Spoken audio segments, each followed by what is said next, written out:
नमस्कार दोस्तों, एग्जाम सारथी YouTube channel में आप सभी का स्वागत है। इस वीडियो में हम चक्रवृद्धि ब्याज करने की एक शॉर्ट ट्रिक देखने वाले हैं, जिसकी सहायता से आप विद इन 5 सेकेंड्स किसी भी तरह के क्वेश्चन को सोल्व कर सकते हैं। तो वीडियो में बने रहिए दोस्तों। इस कॉन्सेप्ट को परसेंटेज का कॉन्सेप्ट कहते हैं। इसमें जो आपकी ब्याज की दर दी हुई होती है वो परसेंटेज में दी हुई होती है, उसको आपको फ्रैक्शन में चेंज करना होता है। इसके लिए जो फेमस दरें होती है जो कि इस तरीके से दी हुई होती है, इस टेबल को आप जो है याद कर सकते हैं। बाकी आप इसको आराम से सोल्व भी करके खुद से भी निकाल सकते हैं। अब ये टेबल बनाई कैसे है, इसमें वैसे याद करने वाली कोई चीज़ नहीं है। जो भी परसेंटेज में वैल्यू दी हुई है, जैसे कि 5% है, तो इसको फ्रैक्शन में कैसे चेंज करेंगे। इसमें परसेंटेज के चिन्ह को हटाने के लिए हम 100 से डिवाइड करते हैं। 100 से डिवाइड करने के बाद जब आप सोल्व करोगे 5/100 को, तो 1/20 आपको फ्रैक्शन मिल जाएगा। इसी तरीके से बाकी की ये जो फ्रैक्शंस है ये भी आपको आसानी से मिल जाएगी। और जितने ज़्यादा आप क्वेश्चंस सोल्व करोगे, आपको ये जो फ्रैक्शन में चेंज करना है परसेंटेज से, ये आ जाएगा आराम से। इसमें कुछ याद रखने वाली चीज़ें नहीं है। इसके बाद जो आपका नेक्स्ट स्टेप है वो आपको क्वेश्चन के साथ बताते हैं। जैसे कि क्वेश्चन आपको इस तरीके से दिया हुआ रहेगा कि 3600 रुपये का 16 से 2/3% दर से 2 वर्ष का CI आपको ज्ञात करना है। तो जैसा कि हमने देखा टेबल में, 16 2/3% का मतलब होता है 1/6। और इसको आप जो है सोल्व करके परसेंटेज को फ्रैक्शन में सोल्व करोगे तो 1/6 ही आएगा। तो यहाँ पर कॉन्सेप्ट ये है कि जो हर में जो चीज़ होती है, ये मूलधन को, आपके मूलधन को जो है दर्शाती है। और जो ऊपर की ये जो चीज़ है ये दर्शाती है आपके ब्याज को। ये 1 वर्ष के लिए होता है, यानी कि ये 1 वर्ष के ब्याज को दर्शाता है। एक जो है यहाँ पर 1 वर्ष के ब्याज को दर्शाता है। तो अब हमें निकालना है 2 वर्ष के लिए। तो हम इस तरीके से प्रोसेस को फॉलो करेंगे। एक तरफ लेंगे मूलधन यानी कि P, और दूसरी तरफ अमाउंट यानी कि मिश्रधन। इन दोनों का अनुपात जो 6:7। अब 7 कहाँ से आया, चूँकि यहाँ पर आप देखें हर में जो हमारा मूलधन है 6 है, और ऊपर का जो ये ब्याज है 1 वर्ष का, इसकी वैल्यू क्या है 1।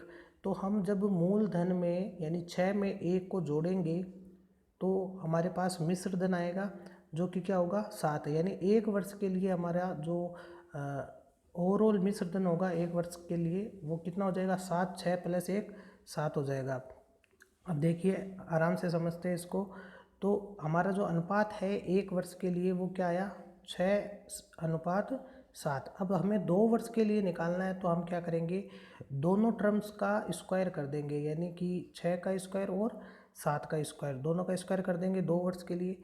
अगर यहाँ पर 3 वर्ष दिया हो तो हम क्यूब कर देंगे, वो आगे नेक्स्ट क्वेश्चन में देखेंगे। तो इतनी चीज़ आपको क्लियर हुई होगी। नीचे जो हर में दी हुई चीज़ है ये तो आपका मूलधन हो गया, और ऊपर जो अंश है ये आपका 1 वर्ष का ब्याज है। तो 1 वर्ष का ब्याज जब मूलधन में जुड़ेगा तो आपको 1 वर्ष का मिश्रधन मिल जाएगा, अमाउंट मिल जाएगा, जो कि क्या होगा 6 + 1 7। अब 2 वर्ष के लिए हमने स्क्वायर कर दिया। अब देखें आगे बढ़ते हैं। स्क्वायर करने के बाद आपके पास आ गया 36:49।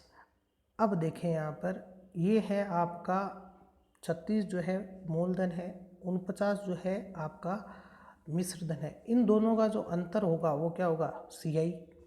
भाई मूलधन और मिश्रधन का अंतर ही तो ब्याज होता है, और हमने 2 वर्ष के लिए स्क्वायर किया है, तो ये जो हमारे पास अंतर आया इन दोनों का, ये 2 वर्ष का मिश्रधन होगा यानी CI होगा।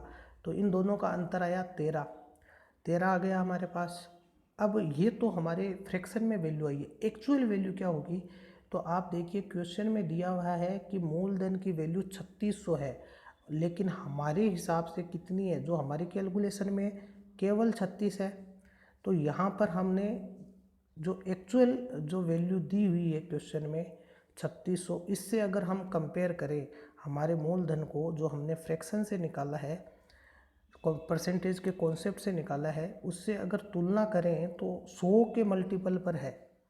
यानी कि जो एक्चुअल मूलधन है वो हमारे जो मूलधन से 100 के मल्टीपल पर है, तो इसका अर्थ ये हुआ कि बाकी सारी चीज़ें भी 100 के मल्टीपल पर ही होगी।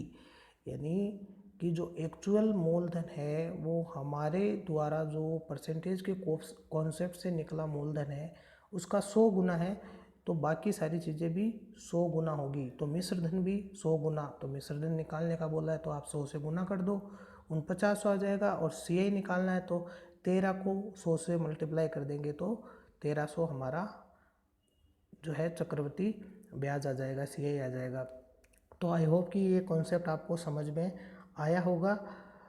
यहाँ पर चाहे मूलधन यहाँ पर कुछ अलग वैल्यू भी दी हुई हो सकती है, तो हम उसके अकॉर्डिंग कितने गुणा पर है, यानी कि जो हमारा मूलधन है परसेंटेज के कॉन्सेप्ट वाला और जो एक्चुअल मूलधन है उन दोनों के बीच में रिलेशन क्या है। इसके अलावा आपको क्वेश्चन में मिश्र धन भी दिया हुआ हो सकता है, तो उस केस में हम क्या करेंगे, मिश्र धन का जो है मल्टीपल निकाल लेंगे, या फिर दोनों ही केस में अगर हमें चक्रवृद्धि ब्याज दिया हो या और इनमें से कोई वैल्यू पूछ रहा हो तो भी हम निकाल सकते हैं।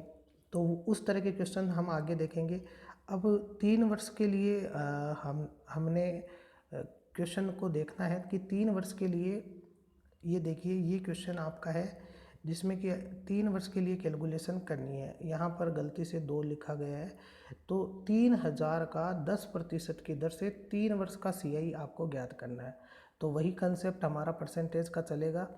दर दी हुई है 10%, तो इसको उठा लिया हमने, यहाँ अलग से ब्रैकेट में आप देखें तो 10% की हमारी क्या है, दर दी हुई है। तो इसको हम फ्रैक्शन में चेंज करेंगे आप हमारे परसेंटेज के क्वेश्चन से, तो 1/10 आएगा। अब जो नीचे हर में होगा ये तो क्या होगा आपका मूलधन, और जो अंश में होगा वो क्या होगा आपका 1 वर्ष का ब्याज। तो 1 वर्ष के लिए जब हम मूलधन और मिश्र धन का अनुपात निकालेंगे तो 10:1 आ जाएगा। भाई इतनी चीज़ें तो आपको क्लियर हुई होगी। 1 वर्ष के लिए मूलधन और मिश्र धन का अनुपात 10:11। अब 3 वर्ष के लिए हमें निकालना है। 3 वर्ष के लिए हम क्या करेंगे, क्यूब कर देंगे। 2 वर्ष के लिए स्क्वायर, 3 वर्ष के लिए क्यूब कर देंगे। दोनों अनुपातों का हमने क्यूब किया तो यहाँ पर हमें मिला 1000, यहाँ पर मिला 11 का क्यूब 1331। अब वही चीज़ यहाँ पर लागू होती है। हमें क्वेश्चन में क्या दिया हुआ है, एक्चुअल मूलधन क्या दिया हुआ है 3000, लेकिन हमारा जो परसेंटेज के कॉन्सेप्ट के आधार पर जो मूलधन निकल के आया है वो है केवल 1000, यानी कि 3000 के 3 के मल्टीपल पर है।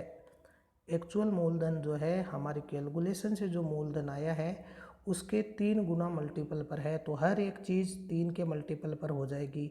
आपका जो मिश्र धन है ये भी 3 के मल्टीपल पर हो जाएगा, आपका जो CI है वो भी 3 के मल्टीपल पर हो जाएगा। तो दोनों का डिफरेंस, मूलधन और मिश्र धन का दोनों का डिफरेंस जो है वही होता है CI, जो कि है 331। 3 के मल्टीपल पर हम इसको निकालेंगे तो 993 हमारा आंसर आ जाएगा। तो दोस्तों ये था चक्रवृद्धि ब्याज करने का एक दूसरा तरीका। ऐसे ही ट्रिक्स हम और लेके आएंगे।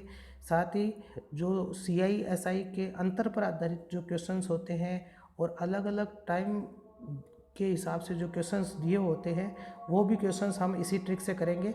ये वीडियो अगर आपको पसंद आया हो तो इसे लाइक करें, शेयर करें और हमारे चैनल को सब्सक्राइब करना ना भूलें। धन्यवाद।